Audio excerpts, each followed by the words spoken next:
इस वक्त की बड़ी खबर, यूक्रेनी धरती पर रूसी सेना का भीषण हमला। ग्रैड रॉकेट लॉन्चर से रॉकेट से बरसात की गई। रूस के हमले में यूक्रेन की फ्रंट लाइन समाप्त हो गई है।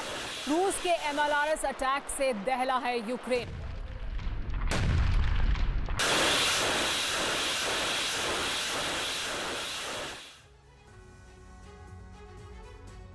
यूरोप के अलग अलग लोकेशन पर नेटो को स्टेडफास्ट डिफेंडर 2024 नाम से युद्धाभ्यास चल रहा है। इस ड्रिल से एक तरफ नेटो की सेना खुद को युद्ध के लिए तैयार कर रही है, तो दूसरी तरफ पुतिन इस शक्ति प्रदर्शन से गुस्से में है। रूस से लगातार धमकियों के बीच बुधवार को पूर्वी यूरोप में कुछ घंटे के लिए हड़कंप मचा रहा। अमेरिका समेत तमाम नेटो देशों की नजरें पोलैंड पर टिकी थी। रूस के बॉम्बर लगातार पोलैंड सीमा पर मिसाइलें बरसा रहे थे। तभी एक मिसाइल पोलैंड की सीमा के भीतर आ गई और लगा कि नेटो बनाम रूस के युद्ध का बिगुल बज गया। आगे क्या हुआ, रिपोर्ट में देखिए।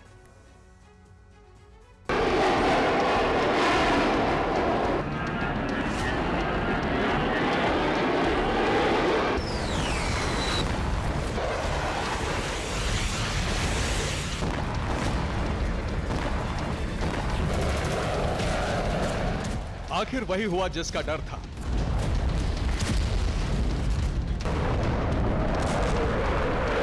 वैसे ही हालात बने जिसकी आशंका से नेटो ने सबसे बड़ा युद्धाभ्यास शुरू किया है।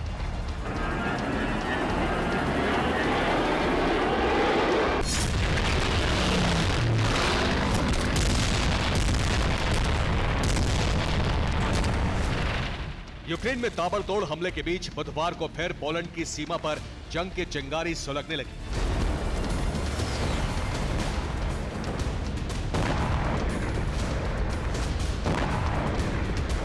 पोलैंड की राजधानी वॉर्सो से पेंटागन को इमरजेंसी कॉल गया और नेटो ने युद्ध की तैयारी शुरू कर दी।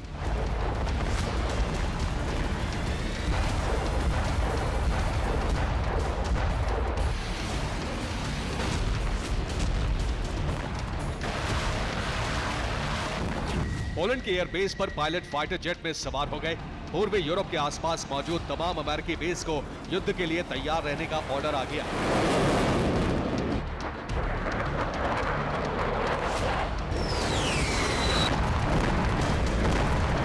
एक दिन पहले ही हमने सुपर प्राइम टाइम में आपको दिखाया था कि रूस का पहला टारगेट पोलैंड हो सकता है। बुधवार को पोलैंड और रूस के बीच कई घंटे तक युद्ध के हालात बने रहे।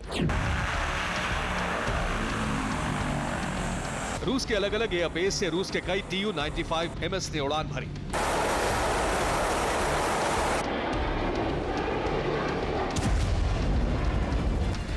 यूक्रेन पर ताबड़तोड़ मिसाइलों की बरसात शुरू हुई।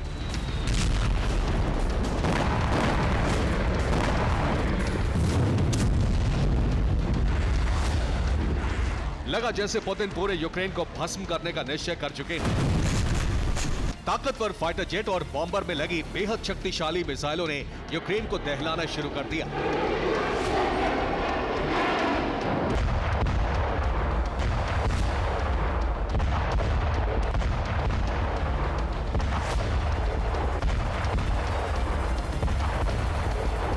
लेकिन कुछ ही देर बाद नेटो में हड़कंप मच गया।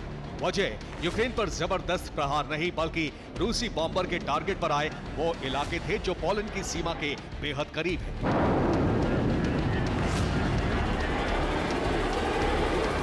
अमेरिका के कई सैटेलाइट्स एस्टोनिया, लातविया, लिथुआनिया और पोलैंड की निगरानी करते हैं। सैटेलाइट की तस्वीरों से पता चला है कि रूस के फाइटर जेट पोलैंड को किसी भी वक्त मिसाइलों से दहला सकते हैं।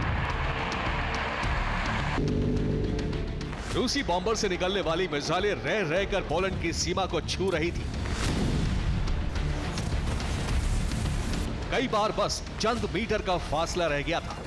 तभी रडार से जो सिग्नल मिला उससे पोलैंड की सेना के होश उड़ गए। 7 फरवरी को नेटो और रूस के बीच कैसे युद्ध होते होते रह गया, ये आपको बताते हैं। 7 फरवरी को रूस की सीमा से कुछ बॉम्बर और फाइटर जेट ने उड़ान भरी। ये यूक्रेन पर मिसाइलें दाग रहे थे, लेकिन कुछ देर में इनका निशाना पोलैंड की सीमा के करीब के इलाकों पर हो गया। मिसाइलें पोलैंड बॉर्डर के बिल्कुल करीब गिर रही थी। लेकिन तभी रूस की एक मिसाइल पोलैंड की सीमा के भीतर चली गई। यह मिसाइल पोलैंड के भीतर करीब 50 किलोमीटर तक गई, लेकिन मिसाइल ने 180 डिग्री का टर्न लिया और फिर मिसाइल यूक्रेन की सीमा में जाकर क्रैश हो गई।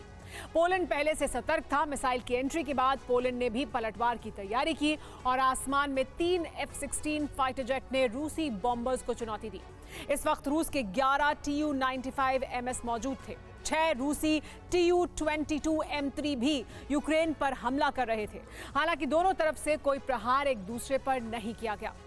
भारी तनाव के बीच यूक्रेन के कई इलाकों में मिसाइल से हमले होते रहे। लवीव, कीव, खार्किव, तेर्नोपिल, इवानो-फ्रेंकिव्स्क, मिकोलेव जैसे इलाकों में कई धमाके हुए और कई जगहों पर आग लग गई।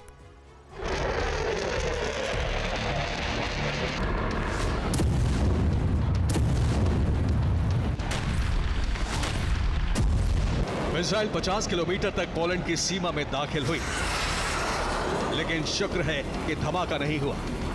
मिसाइल घूमकर यूक्रेन की धरती पर फटी, लेकिन तब तक पोलैंड और नेटो का सब्र जवाब दे चुका था। पोलैंड की सुरक्षा में तैनात अमेरिकी F-16 विमानों ने रूसी विमानों को चेतावनी देने के लिए उड़ान भरी।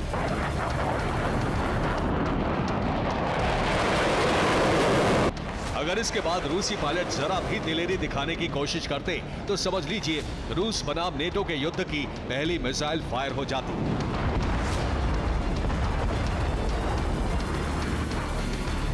रूस ने भले ही पोलैंड के करीब मिसाइलें दागी, लेकिन रूस अमेरिका और ब्रिटेन पर युद्ध भड़काने का आरोप लगा रहा है। पूर्व राष्ट्रपति और पुतिन के करीबी दिमित्री मेदवेदेव ने कहा है कि नेटो देश रूस को उकसाने की कोशिश ना करे। अमेरिका और ब्रिटेन परमाणु सर्वनाश के दोषी होंगे। रूस के अस्तित्व पर खतरा हुआ तो परमाणु हमला करेंगे।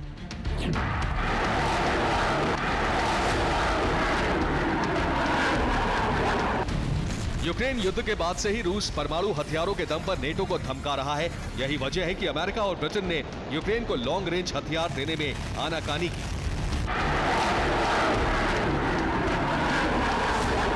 लेकिन अब नेटो खुद युद्ध की तैयारी में है और स्टेडफास्ट नाम से युद्धाभ्यास की शुरुआत कर दी गई है।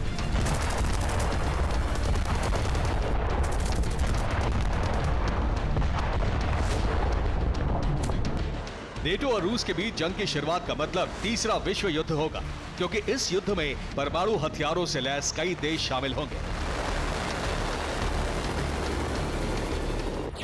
रूस के पास सबसे अधिक 5,977 परमाणु बम है। नेटो देशों में परमाणु शक्ति के लिहाज से पहला नाम अमेरिका का है, जिसके पास 5,428 न्यूक्लियर वॉरहेड मौजूद है। ब्रिटेन के पास 225 परमाणु बम है। फ्रांस के पास 290 परमाणु वॉरहेड मौजूद है। इजराइल के पास 90 एटमी हथियार हैं। रूस का साथ देने वाले देशों में चीन में 350 परमाणु बम मौजूद हैं, जबकि नॉर्थ कोरिया के पास 20 परमाणु बम हैं।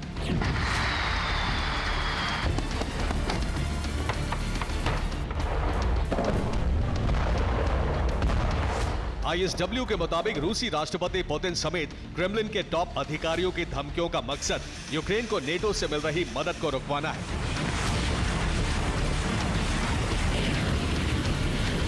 रूस ने नेटो के स्टेडफास्ट युद्धाभ्यास का जवाब देने की तैयारी भी कर ली है।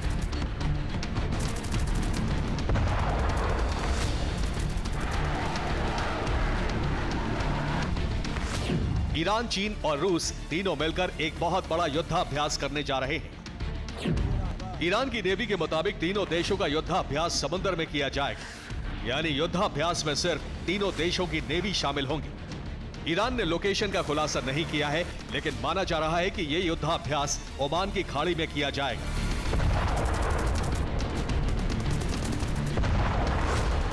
मार्च 2023 में भी चीन, रूस और ईरान की नेवी ओमान की खाड़ी में युद्ध अभ्यास कर रही थी। ईरान नेटो के 32 देशों के युद्ध अभ्यास का जवाब देने के लिए कई और देशों को भी ड्रिल में शामिल कर सकता है। चीन ने भी नेटो को नई चुनौती दी है। चीन का हाइपरसोनिक मिसाइल को लेकर नया दावा नेटो की फिक्र बढ़ाने वाला है। चीन ने दावा किया है कि DF-17 और DF-27 मिसाइल 10,460 किलोमीटर प्रति घंटे की रफ्तार पकड़ सकती है। मिसाइल को रोक पाना किसी एयर डिफेंस के बस की बात नहीं है। मिसाइल की रेंज 8,000 किलोमीटर तक है। मिसाइल एयरक्राफ्ट कैरियर को तबाह कर सकती है। फिलहाल यूक्रेन ही नहीं बल्कि मिडिल ईस्ट में भी नेटो से युद्ध की तैयारी चल रही है। रूस ने नेटो को उलझाने के लिए कोरिया का मोर्चा भी तैयार कर लिया है। यानी विश्व युद्ध की शुरुआत सिर्फ पूर्वी यूरोप से नहीं बल्कि एक साथ 3 जगहों से हो सकती है।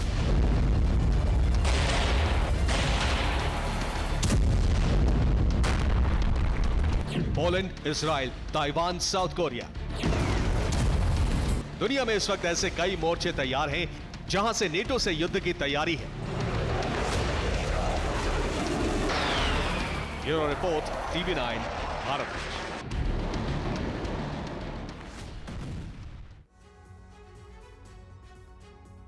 युद्ध के मैदान में यूक्रेनी सेना का पलटवार। इस वक्त की बड़ी खबर, रूसी टुकड़ी पर यूक्रेन का ड्रोन से प्रहार। ड्रोन हमले में रूस का T-72 टैंक खत्म हो गया। यूक्रेनी डिफेंस ने जारी किया है वीडियो।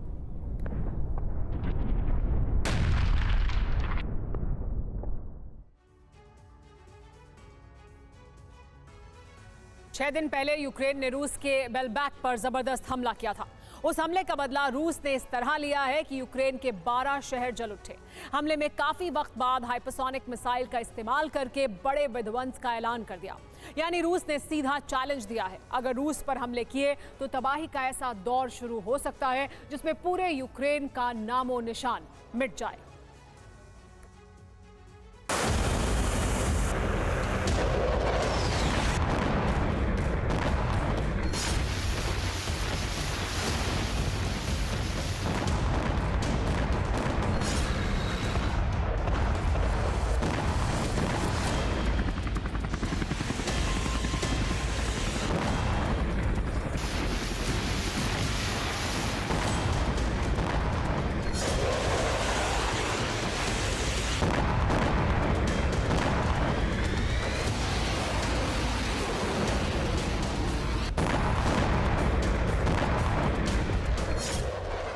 रूस ने बेलबेक का बदला ले लिया।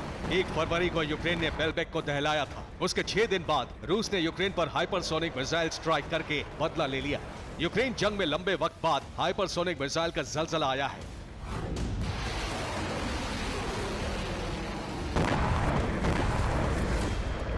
रूस ने पूर्वी यूक्रेन से लेकर दक्षिण यूक्रेन तक बारूदी बारिश की है।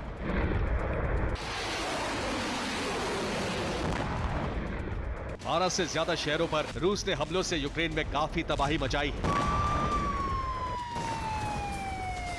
ये कीव पर हमले की तस्वीरें हैं। सुबह करीब 6 बजे कीव में सायरन बजने शुरू हो गए थे। 45 मिनट बाद 3 मिसाइलें एक बड़ी रिहायशी इमारत से टकराई। एक के बाद एक 3 धमाके हुए, जिसके बाद आग की लपटें उठने लगी। इमारत के पास बने शॉपिंग सेंटर में भी आग लग गई। काले धुएं का बवंडर उठ गया था। इन हमलों में 4 लोगों की मौत हो गई, जबकि 10 लोग जख्मी बताए जा रहे हैं। खार्किव में एक पूरी इमारत जमींदोज हो गई। बताया जा रहा है कि सोता हुआ पूरा परिवार मलबे में दब गया। माइकोलेव में हमले इतने तेज और विध्वंसक थे कि एक पूरे इलाके में कई घर मलबे में तब्दील हो गए। एक के बाद एक कई मिसाइलें दागी गई। एक मिसाइल जमीन पर गिरी। ये उसी मिसाइल के फटने से हुआ गड्ढा है। खेरसोन में एक कार पर भी बम गिराए गए, जिसके बाद कार में आग लग गई। गनीमत यह रही कि कार में हमले के वक्त कोई मौजूद नहीं था। नीपर नदी के पास यूक्रेनी सैनिकों की टुकड़ी पर हमला किया गया। रॉकेट और ड्रोन स्ट्राइक से तबाही मचाई गई। आर्तिमोवस्क में कॉर्नेट 80 GM से हमला किया गया। रूसी पैराट्रूपर ने मैकेनाइज्ड इन्फैंट्री को तहस नहस कर दिया।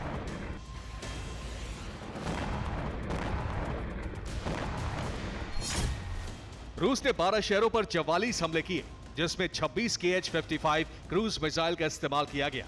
3 कैलिबर क्रूज मिसाइल से हमले किए गए और 15 शाहिद ड्रोन का इस्तेमाल किया गया। जबकि खार्किव में नॉर्थ कोरिया से मिली मिसाइलें दागी गई, जबकि कीव में ज़िरकॉन से हमले किए गए। रूस ने हमलों के लिए काफी वक्त बाद हाइपरसोनिक मिसाइल का इस्तेमाल किया। कीव में ज़िरकॉन के मिले अवशेष इस बात का सबूत हैं। इस बात के सबूत भी यूक्रेन को मिले हैं कि खार्किव में किम जोंग से मिली मिसाइलें हमले में इस्तेमाल हुई हैं।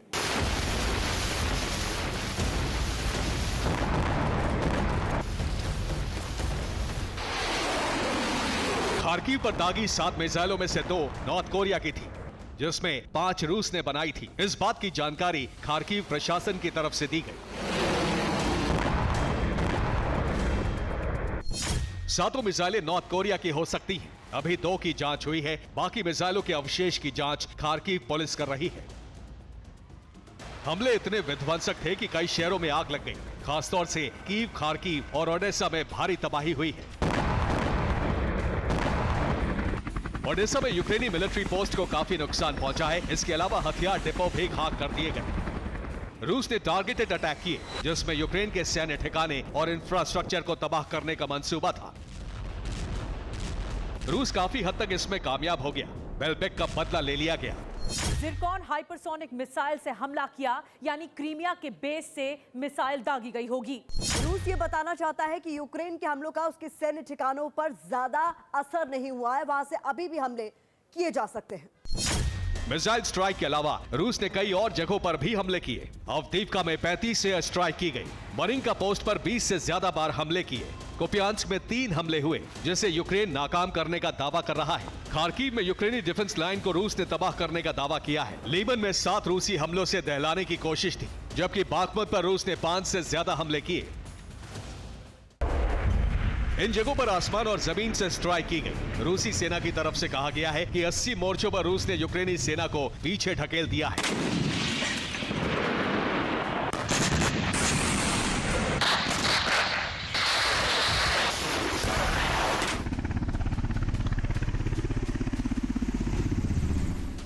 हमले के लिए KA-52 हेलीकॉप्टर भी लाया गया था, जिसने सैन्य अड्डों के एकदम पास जाकर बम मिसाइलें दागी।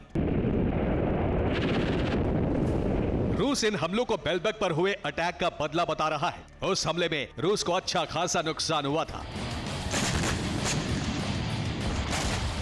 3 फाइटर जेट और एयरफोर्स बेस पर मौजूद वेपन डिपो, रेडार और कम्युनिकेशन सिस्टम भी तबाह कर दिया था। यूक्रेन ने रूस के पोर्ट और बेस को निशाना बनाया था, जबकि रूस ने भी ऐसे ही ब्लूप्रिंट पर काम किया और 6 दिन बाद उसके तहत हमले किए। यूक्रेन के सैन्य ठिकानों के अलावा रिहायशी इलाकों पर भी हमला करके बेलबेक का बदला पूरा कर लिया। इन हमलों से रूस ने अपने इरादे जाहिर किए हैं। अगर रूस पर हमले किए जाएंगे तो वो एक के बदले 10 गुना तबाही मचाकर प्रतिशोध लेंगे।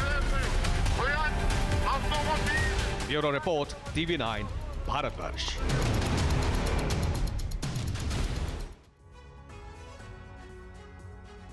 यूक्रेन का बारूदी जखीरा नए हथियारों से लैस होता जा रहा है। यूक्रेन को पश्चिमी देशों से नए नए विध्वंसक हथियारों की खेप भेजी जा रही है। ऐसा कहा जा रहा है कि नेटो देशों ने रूस के अंदर बारूदी विस्फोट करके पुतिन के कीव विजय के ख्वाब को चूर चूर करने का संकल्प कर लिया है।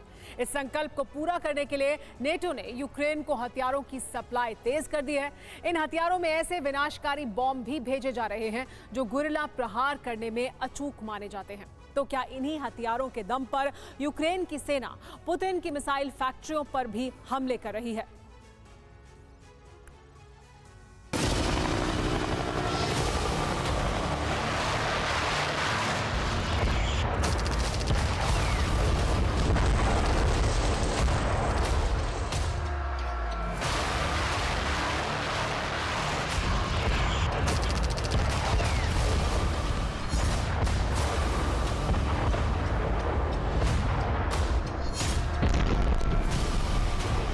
यूक्रेन के बढ़ते छापामार हमलों से पुतिन का कीव कब्जे का प्लान ध्वस्त होता जा रहा है।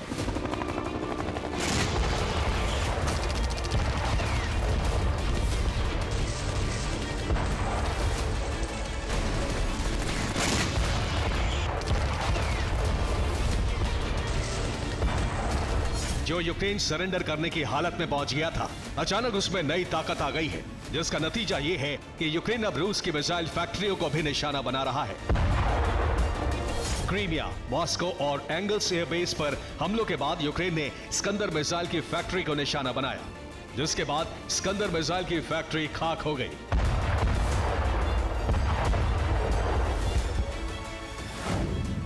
ये हमले रूस के इजेव्स्क शहर के पास हुए।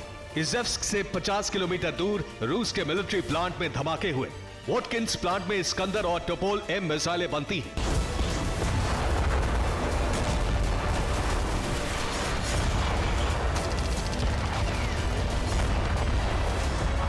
पिछले 1 हफ्ते से यूक्रेन को लगातार हथियारों की सप्लाई हो रही है, जिसका बारूदी असर अब दिखने लगा है।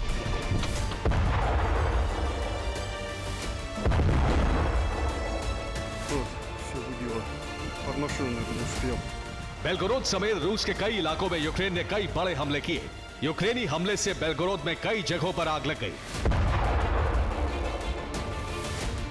यूक्रेन के हमलों के बाद बेलगोरोद रीजन के शेबेकिनो शहर में एयर अलर्ट के सिग्नल लगातार बजते रहे।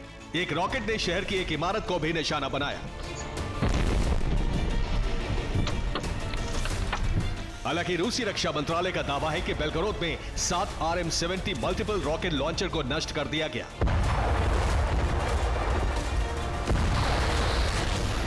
यूक्रेन को जब से नए हथियार मिले हैं, रूसी इलाकों में हमले भी उसी रफ्तार से बढ़े हैं।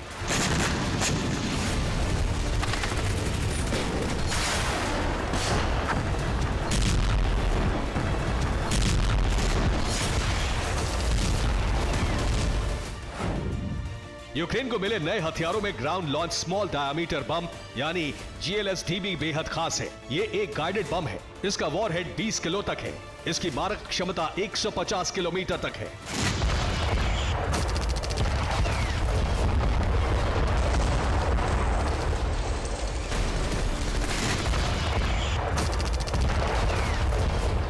रिपोर्ट्स में दावा किया जा रहा है कि यूक्रेन ने इस बम का हाल के दिनों में रूस पर हमले करने के लिए काफी इस्तेमाल किया है।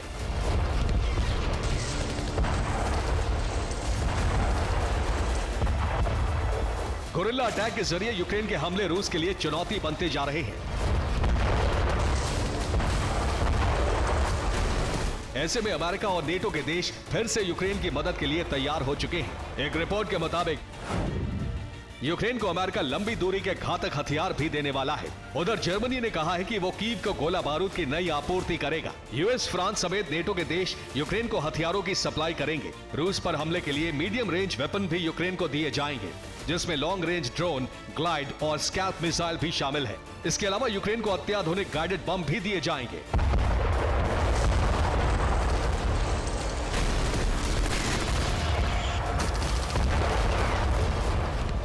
युद्ध के जानकारों का मानना है कि यूक्रेन के छापामार हमले रूस और नाटो के बीच तनाव बढ़ा रहे हैं। दुनिया में रूस और नेटो के बीच संभावित जंग का भय बढ़ता जा रहा है। जंग की तैयारी दोनों तरफ से हो रही है। नेटो का सबसे बड़ा युद्धाभ्यास शुरू हो चुका है। इस युद्धाभ्यास में पूर्वी यूरोप में तुरंत सेना और मदद भेजने का अभ्यास किया जा रहा है।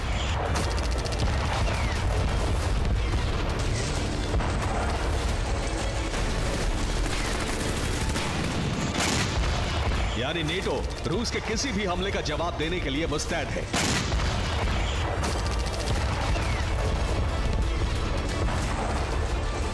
नेटो का स्टेडफास्ट डिफेंडर 2024 के नाम से चल रहा युद्धाभ्यास शीत युद्ध के बाद नेटो का सबसे बड़ा युद्धाभ्यास माना जा रहा है। नेटो के इस युद्धाभ्यास में 32 देशों की सेनाएं शामिल हैं।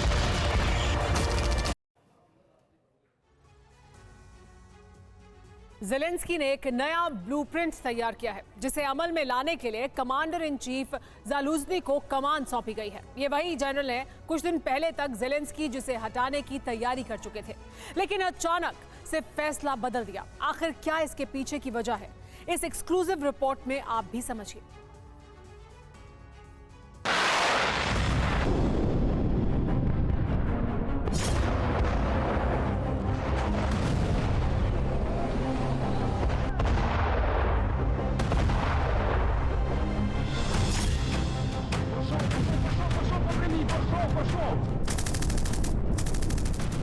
यूक्रेन को हथियार मिलने के बाद से जंग एकदम पलट गई।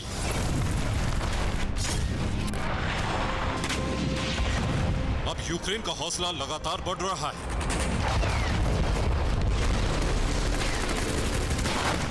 जहां एक तरफ रूस पर हमले तेज कर दिए हैं, वहीं नई युद्ध नीति बनाई जा रही है, जिसमें 2 बड़े फैसले लिए हैं। जहां जालुझनी को हटाने का फैसला रोक दिया, वहीं जालुझनी को युद्ध की कमान सौंप दी है। ऐसा क्यों किया जा रहा है, ये समझिए। इसके लिए यूक्रेन की इंटेलिजेंस विंग ने एक इंटरनल सर्वे कराया था। दूसरी तरफ रूस युद्ध में वैगनर को उतारने जा रहा है, जिसे रोकने के लिए जालुझनी का प्लान काम आ सकता है।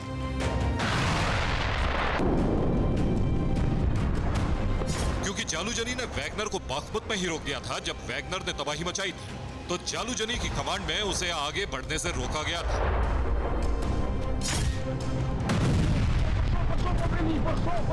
यानी अब वैगनर फिर से बागपुत में आया तो ज़ेलेंस्की के पास जालूजनी से बेहतर कमांडर नहीं।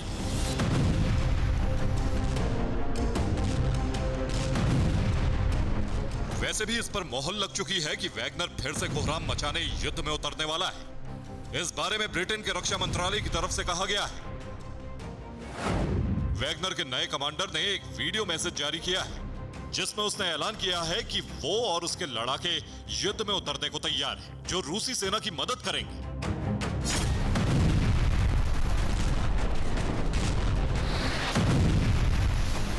वैगनर चीफ येवगेनी प्रिगोजिन के बाद एंटोन येल्जारोव को नया चीफ बनाया गया था।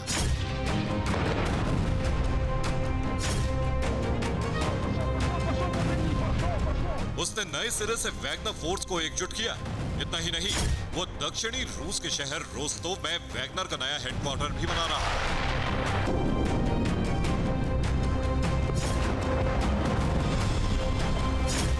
ब्रिटिश इंटेलिजेंस ने यह भी दावा किया है कि वैगनर में भर्ती करने के लिए अफ्रीका से लड़ाके बुलाए जा रहे हैं, जो यूक्रेन में युद्ध लड़ेंगे और फिर से बागपुत पर विजय हासिल करेंगे।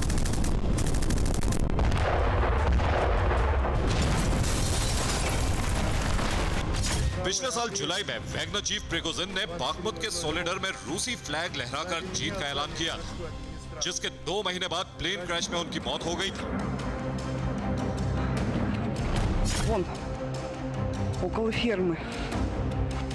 लेकिन अब नाटो के यूक्रेन को हथियार सप्लाई करने के बाद से युद्ध लंबा खिंचेगा और यूक्रेन रूस के कब्जे वाले इलाकों पर हमला कर सकता है।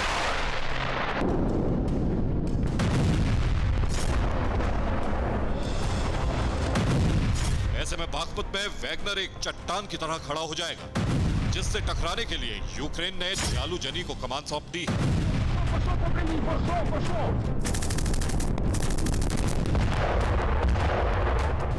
Bureau report, TV9 Bharatvarsh.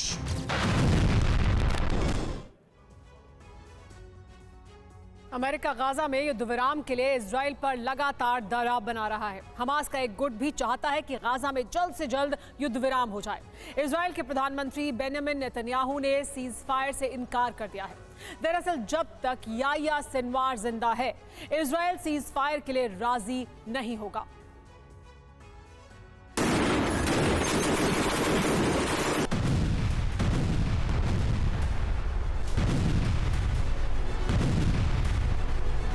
Gaza की जंग और भीषण हो गई है।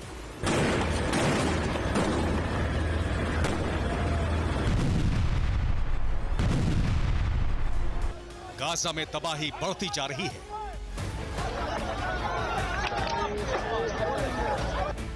गाजा में इजरायली सेना के हमले जिस तरह से बढ़ गए हैं, उसे देखकर युद्ध विराम की संभावनाएं खत्म होती जा रही हैं।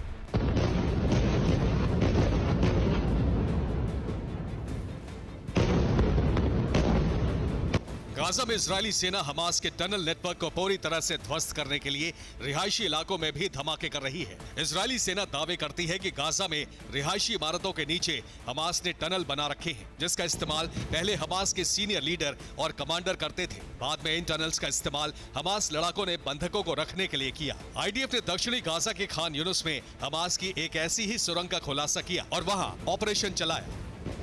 खान यूनुस से राफा तक इजरायली सेना ऑपरेशन चला रही है। अलग अलग इलाकों में इजरायल की ग्राउंड फोर्स और हमास लड़ाकों के बीच भीषण जंग जारी है।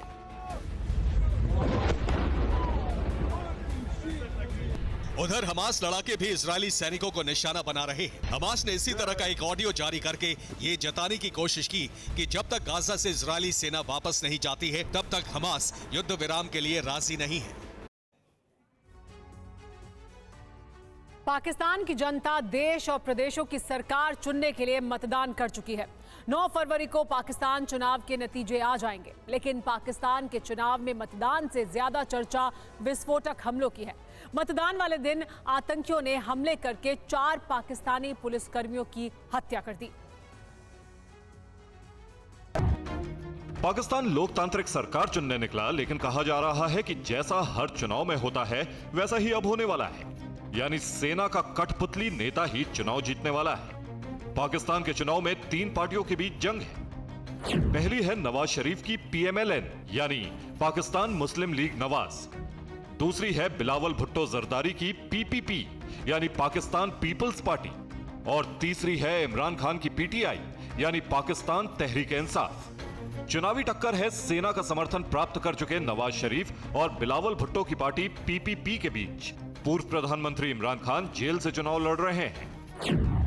पाकिस्तान की कुर्सी सेना का समर्थन प्राप्त करने वालों को ही मिलती है, लेकिन जेल से ही इमरान खान चुनाव जीतने के लिए जोर लगा रहे हैं। जेल में बंद इमरान खान ने पाकिस्तान की जनता से संपर्क साधने के लिए आर्टिफिशियल इंटेलिजेंस का सहारा लिया और रैलियां की। पाकिस्तान के चुनाव में हाईटेक रैलियां हैं तो बदस्तूर आतंकी हमले भी हो रहे हैं। खैबर पख्तूनख्वा में मतदान के दिन आतंकियों ने गोलीबारी और धमाके की। डेरा इस्माइल खान के कलाची पुलिस थाना के 4 पुलिस कर्मियों की मौत हो गई और हमले में 6 लोग घायल हो गए। 7 फरवरी को बलूचिस्तान प्रांत में ही दोहरे आतंकवादी हमले में 30 लोगों की मौत हो चुकी है। पाकिस्तान में मतदान वाले दिन सरकार ने पूरे देश में मोबाइल सेवा को बैन कर दिया। सुरक्षा कारणों से यह फैसला लिया गया है।